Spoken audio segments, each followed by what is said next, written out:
রবিউল আউয়াল শরীফের মিছিলেও ডিজে বাজানো যাবে না।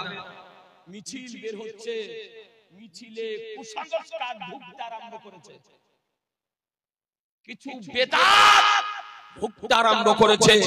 আমাদেরকে সচেতন হতে হবে। আল্লাহর নবী আগমনের খুশিতে আপনি জুলুস মিছিল বের করবেন। কেমন করে? বরেলি শরীফ থেকে তার নিয়মাবলী বলে দেওয়া হয়েছে।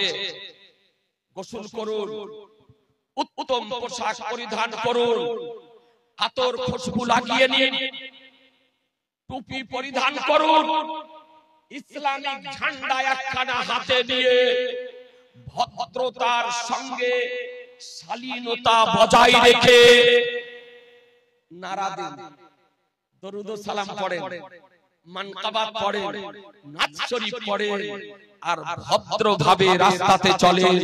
আপনার চরিত্র আদর্শ দেখে যেন বুঝতে পারে আজ শান্তির দূত নবী পাকের আগমন দিবস। জুলুসে যেন লাফালাফি না হয়, নাচানাচি যেন না হয়, ডিজে যেন বাজানো না হয়। নামাজের সময় হয়ে গেলে নামাজ আদায় করবেন, নামাজ যেন কাজা না হয়। আপনার আমার জুলুস দেখে মানুষ যেন শিক্ষা পায়, সমালোচনা যেন করতে না পারে। এইভাবে আমাদেরকে জুলুস মিছিল বের করতে হবে।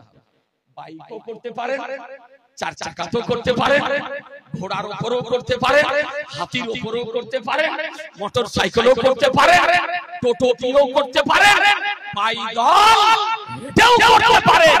যে আপনি করেন না কেন, আপনার নবীর আগমনের মিছিলে যেন আপনার শালীনতা যেন বজায় থাকে। বলুন ইনশাআল্লাহ, জোরে বলুন ইনশাআল্লাহ।